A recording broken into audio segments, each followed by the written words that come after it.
Show की शुरुआत करते हैं रियल एस्टेट सेक्टर से जुड़ी हेडलाइंस के साथ। फ्लैट्स और प्लॉट्स हासिल करने का सुनहरा मौका, यमुना अथॉरिटी ला रही है 2 residential scheme. Sardar Patel housing scheme से स्लम फ्री होगा इंडिया, योजना के तहत साल 2022 तक बनेंगे 3 करोड़ घर।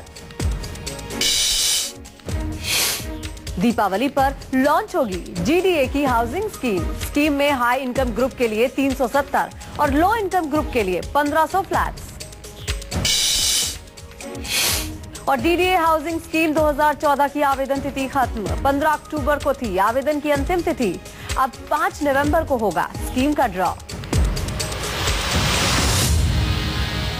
प्रॉपर्टी खरीदना मुश्किल काम है तो प्रॉपर्टी बेचना भी कम मुश्किल काम नहीं है। कई बार तो इस काम में महीनों लग जाते हैं, उसके बाद भी आपको सही खरीदार नहीं मिल पाते। अगर आप भी अपनी प्रॉपर्टी बेचकर अच्छा मुनाफा कमाना चाहते हैं तो आज हम आपको देने जा रहे हैं 4 टिप्स, जिसको फॉलो करके आप भी अपनी प्रॉपर्टी बेचकर कमा सकते हैं अच्छा मुनाफा। फ्लैट, मकान, प्लॉट, दुकान, ऑफिस जैसी प्रॉपर्टी खरीदना मुश्किल है तो ऐसी प्रॉपर्टी को बेचना भी कम मुश्किल नहीं। कई बार तो इस काम में महीनों लग जाते हैं, उसके बाद भी आपको सही खरीदार नहीं मिल पाता। कई बार ऐसा भी होता है कि प्रॉपर्टी बेच देने के बाद आप ठगा हुआ महसूस करते हैं, क्योंकि आपको जितनी उम्मीद रहती है उससे कम कीमत मिलती है। ऐसे में आपको वो सीक्रेट जानना बेहद जरूरी है जिसे ध्यान में रखकर आप अपनी प्रॉपर्टी बेचकर अच्छा मुनाफा कमा सकते हैं। प्रॉपर्टी बेचने से पहले करें तैयारी। किसी भी प्रॉपर्टी का बिकना या ना बिकना काफी हद तक इस बात पर तय होता है कि वो दिखने में कैसी लग रही है। अगर उसका पहला इंप्रेशन ही खराब पड़ेगा तो खरीदार उसकी ओर आकर्षित नहीं होगा। अगर आप चाहते हैं कि खरीदार आपकी प्रॉपर्टी की ओर पहले ही नजर में आकर्षित हो जाए तो इसके लिए उसे ठीक से तैयार कर लें।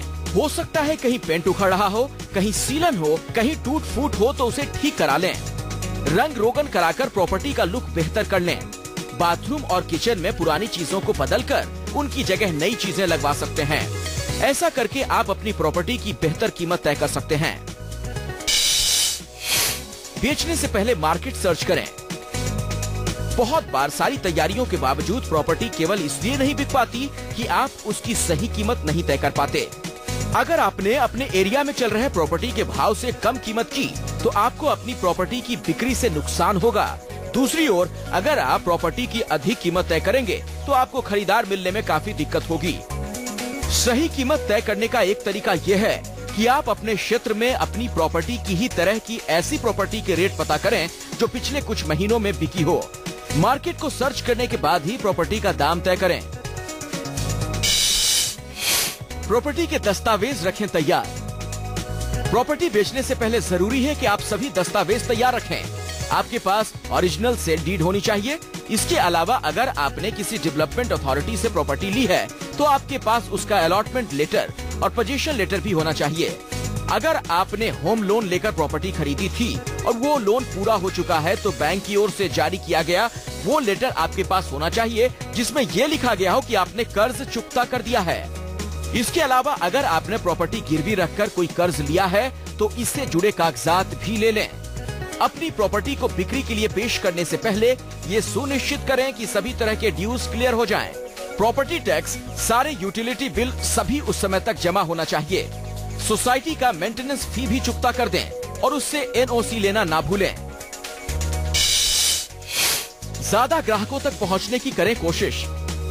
प्रॉपर्टी की बिक्री के लिए जरूरी है कि आप इसकी जानकारी अधिक से अधिक खरीदारों तक पहुंचाने की कोशिश करें। इसके लिए आप रियल एस्टेट के क्षेत्र में काम करने वाले एजेंट्स की मदद ले सकते हैं। इसके अलावा आप ऑनलाइन रियल्टी पोर्टल्स का भी इस्तेमाल कर सकते हैं। तो ये कुछ जरूरी बातें हैं जिनका अगर आप ध्यान रखते हैं तो आप अपनी प्रॉपर्टी को बेचकर बेहतर मुनाफा कमा सकते हैं और किसी भी तरह के नुकसान से बच सकते हैं। रितेश श्रीवास्तव के साथ सपन मिश्रा, दिल्ली न्यूज़ 24। आपने नया घर लिया है और चाहते हैं कि ये दीपावली आप अपने नए घर में मनाएं, तो आइए पंडित सुरेश पांडे जी से जान लेते हैं कि दीपावली में नए घर में गृह प्रवेश का क्या है शुभ मुहूर्त। देखिए, अगर दिवाली के पहले आप चाहते हैं कि आप अपने नए घर में जाएं और दिवाली अपने नए घर में मनाएं, तो मैं आप सबको बताना चाहूंगा 20 तारीख की रात में आप वास्तु शांति की पूजा अपने घर में शुरू करवा दें और 21 तारीख 12 बजे रात से शुरू होगी, तो ठीक 2 बजे से 4 बजे अर्थात ब्रह्म मुहूर्त में आप अपने घर का गृह प्रवेश कर लें। ये गृह प्रवेश का शुभ मुहूर्त है। इस समय में जो भी आप गृह प्रवेश करेंगे और गृह प्रवेश करके आप हवन इत्यादि कार्य करेंगे, कुमारी कन्याओं को, ब्राह्मणों को और गाय को भोजन कराएंगे, तो निश्चित रूप से इसका आपको दूरगामी लाभ प्राप्त होगा और घर में रहने वाले सभी सदस्यों का स्वास्थ्य हर समय ठीक रहेगा और लोगों का विकास होगा, इसमें कोई संदेह नहीं है। दीपावली पर क्या करें उपाय ताकि आपके घर में बनी रहे सुख शांति और समृद्धि? आइए जानते हैं पंडित सुरेश पांडे जी से। दीपावली पर घर में सुख शांति और समृद्धि बनी रहे, इसके लिए दीपावली की सायंकाल 5:30 बजे से 7:30 बजे के बीच में वृषभ लग्न में श्री यंत्र की पूजा करनी चाहिए और श्री सूक्तम के 16 मंत्रों को पढ़ते हुए श्री यंत्र की पूजा करनी चाहिए और श्री सूक्तम के 16 मंत्रों को पढ़ते हुए घी, चीनी, काला तिल और शहद, इन 4 चीजों से हवन करनी चाहिए। चांदी के चम्मच से आम की प्रज्वलित लकड़ियों पर हवन करने से जहां घर का वास्तु दोष दूर होता है, वहीं घर में सुख और संपन्नता पूरे वर्ष बना रहता है, इसमें कोई संदेह नहीं। और अब बारी है प्रॉपर्टी सेक्टर से जुड़ी कुछ फटाफट खबरों की, क्योंकि हर एक खबर जरूरी होती है। यमुना डेवलपमेंट अथॉरिटी अगले 2 महीनों में यमुना एक्सप्रेसवे से सटे 2 नई आवासीय स्कीम लॉन्च करने की तैयारी कर रही है। इस योजना के तहत बनने वाले फ्लैट्स का निर्माण सेक्टर 22D में होगा। पहली आवासीय स्कीम की घोषणा दिवाली के समय की जाएगी। इस स्कीम में 2500 फ्लैट्स का निर्माण किया जाएगा। दूसरी स्कीम नए साल पर आएगी और इसमें करीब 800 प्लॉट मिलेंगे। 2500 फ्लैट्स की स्कीम के फ्लैट्स 4 मंजिला होंगे। इन फ्लैट्स की कीमत 8 से 9 लाख रुपए के बीच होने की उम्मीद है। फ्लैट का साइज 45 वर्ग मीटर का होगा। भूखंड योजना में शामिल प्लॉटों का आकार 120 से 162 वर्ग मीटर होगा। प्लॉट की कीमत 14,000 रुपए प्रति वर्ग मीटर होगी। करीब 5 साल के बाद प्राधिकरण आवासीय प्लॉट्स की स्कीम ला रहा है। स्मार्ट सिटी के साथ ही अब मोदी सरकार हर परिवार को छत देने के अपने वादे को पूरा करने के लिए सरदार पटेल हाउसिंग मिशन योजना शुरू करेगी। इस योजना के तहत सरकार का इरादा 2022 तक 3 करोड़ घर बनाने का है। इनमें से ज्यादातर मकान आर्थिक रूप से कमजोर वर्गों और कम आय वर्ग के लोगों के लिए बनाए जाएंगे। डीडीए ने 25,034 फ्लैट की हाउसिंग स्कीम के लिए आवेदन फॉर्म जमा करने की अंतिम तारीख 9 अक्टूबर से बढ़ाकर 15 अक्टूबर कर दी थी। डीडीए को अच्छा रिस्पांस मिला है। हाउसिंग स्कीम 2014 का ड्रॉ 5 नवंबर को होगा। गाजियाबाद विकास प्राधिकरण यानी जीडीए हाई इनकम ग्रुप के लिए 370 और गरीबों के लिए 1500 फ्लैट्स की स्कीम दिवाली पर लॉन्च करेगा। फिलहाल मकानों की कीमत तय करने की प्रक्रिया चल रही है। इंदिरापुरम के न्याय खंड में 370 मकानों की ग्रुप हाउसिंग स्कीम करीब 16,000 वर्ग मीटर जमीन पर बनेगी, जिसमें एचआईजी मकान होंगे। नई आवास नीति के तहत एचआईजी और एमआईजी के साथ ही एलआईजी और ईडब्ल्यूएस के मकान भी बनाने का नियम है।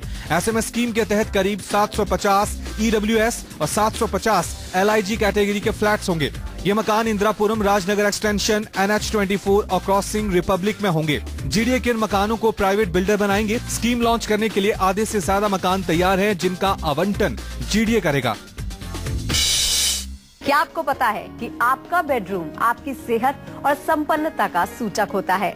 अगर आप अपने बेडरूम को वास्तु के हिसाब से रखते हैं तो आपके जीवन से सारे कष्ट दूर हो सकते हैं और घर में खुशियों का बसेरा हो सकता है। साथ ही माँ लक्ष्मी की कृपा भी आपको मिल सकती है। तो आइए आपको बताते हैं वास्तु के हिसाब से कैसा हो आपका बेडरूम।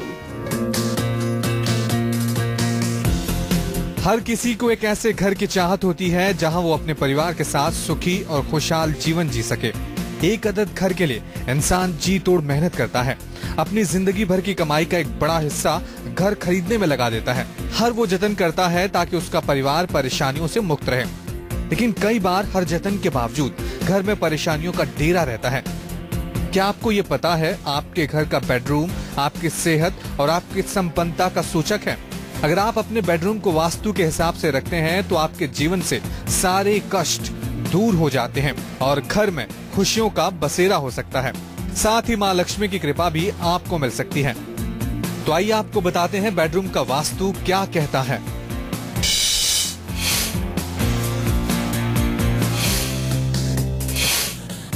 घर के मालिक का बेडरूम साउथ वेस्ट यानी नैऋत्य कोण में होना चाहिए। अपने बेडरूम में उत्तर पूर्व दिशा को खाली रखें, वहां कोई भारी सामान न रखें। अपना सिरहाना हमेशा दक्षिण या पूर्व दिशा में रखें, इससे आपको फायदा होगा। देखिए, अगर वास्तु की व्यवस्था के हिसाब से आप अपने शयन कक्ष को अर्थात बेडरूम को ठीक रखना चाहते हैं तो मैं आपको बताना चाहूंगा, घर का मुखिया हर समय साउथ वेस्ट अर्थात नैऋत्य कोण में दक्षिण पश्चिम दिशा में मास्टर बेडरूम में अपना आवास बनाएं और ध्यान रखें उत्तर पूर्व अर्थात नॉर्थ ईस्ट का जो कोना हो कमरे का, वहां बेड या कोई भारी चीज ना रखें और अपना सिरहाना हर समय दक्षिण दिशा में या फिर पूर्व दिशा में रखें, इससे आपको लाभ मिलेगा। अगर आपका घर कई मंजिलों का है तो बेडरूम सबसे ऊपर की मंजिल पर होना चाहिए। बेडरूम में सोते समय आपका सिर पश्चिम या फिर दक्षिण दिशा में होना चाहिए। ऐसा करने से सुबह आपका चेहरा पूर्व या उत्तर दिशा की ओर होगा, जिसे शुभ माना जाता है। उत्तर दिशा को कुबेर की दिशा कहा जाता है, इसलिए स्वास्थ्य के साथ साथ आपकी संपत्ति में भी ये बढ़ोतरी लाता है। अपना बेड दक्षिण पश्चिम दिशा में या फिर पश्चिम दिशा में रखें, ये सुख संपत्ति को बढ़ाता है। पानी, किताबें, घड़ी जैसे छोटे मोटे सामान रखने के लिए बेड के दाईं तरफ आप कोई छोटी टेबल रख सकते हैं। सबसे जरूरी बात कि बेडरूम में सामान शिफ्ट करते समय ये जरूर ध्यान रखें कि आपका बेड दरवाजे से सटा ना हो, ये दरवाजे से थोड़ी दूरी पर हो, नहीं तो आपकी जिंदगी से कला कलेश को कोई दूर नहीं कर सकता। स्टूडेंट के लिए सिरहाने की दिशा हमेशा पश्चिम में होनी चाहिए, इससे पढ़ाई में आने वाली परेशानियां खत्म हो जाती हैं। बेडरूम में ड्रेसिंग टेबल घर की खिड़की के ठीक सामने रखना सही नहीं माना जाता। बेडरूम के अंदर आधे चांद के आकार का फर्नीचर ना लगाएं, ऐसे परिवार के लोगों को सेहत संबंधी समस्याएं परेशान करती रहती हैं।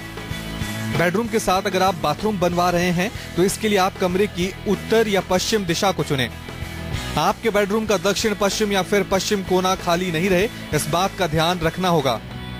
बेडरूम में आपको कोई तिजोरी रखनी हो या फिर अलमारी में आपका सेफ हो तो उसे दक्षिण दिशा में रखना चाहिए, ताकि उसका मुंह धन कुबेर की दिशा उत्तर की ओर खुले। घर में कोई विवाह योग्य लड़की हो तो उसका बेडरूम आप उत्तर पश्चिम दिशा में रखें। उत्तर पूर्व दिशा में बेडरूम होने से धन संपत्ति का नुकसान होता है, हर काम में रुकावट आती है और बच्चों की शादी में देरी भी हो सकती है। हमेशा ध्यान रखें कि आपके बेडरूम के बाहरी दीवारों पर किसी तरह की दरार या टूट फूट ना मौजूद हो, इससे जीवन में हमेशा उथल पुथल मची रहती है। जिधर आपका सिरहाना हो उधर घड़ी या कोई हिंसात्मक तस्वीरें ना लगाएं। कोई अच्छी तस्वीर या घड़ी लगानी भी हो तो इसे सामने वाली दीवार पर ही लगाएं, नहीं तो हमेशा आपको एक अलग तरह का प्रेशर महसूस होता रहेगा, जो आपके स्वास्थ्य के लिए अच्छा नहीं है। तो इन बातों का ध्यान रखकर अगर आप अपने बेडरूम को वास्तु के हिसाब से रखते हैं तो आपका और आपके पूरे परिवार का जीवन खुशियों से भर सकता है और आप बिना किसी परेशानी के अपने घर में सुखी और खुशहाल जीवन बिता सकते हैं। रितेश श्रीवास्तव के साथ सपन मिश्रा, दिल्ली न्यूज़ 24। प्रॉपर्टी 24 एक फोरम है आपकी प्रॉपर्टी से जुड़ी हर समस्या को सुलझाने का। अगर आपके भी कुछ सवाल हैं या आप किसी कानूनी मसले से दो चार हो रहे हैं तो आप हमें मेल कर सकते हैं। हमारा ईमेल आईडी है property24@bagnetwork.in।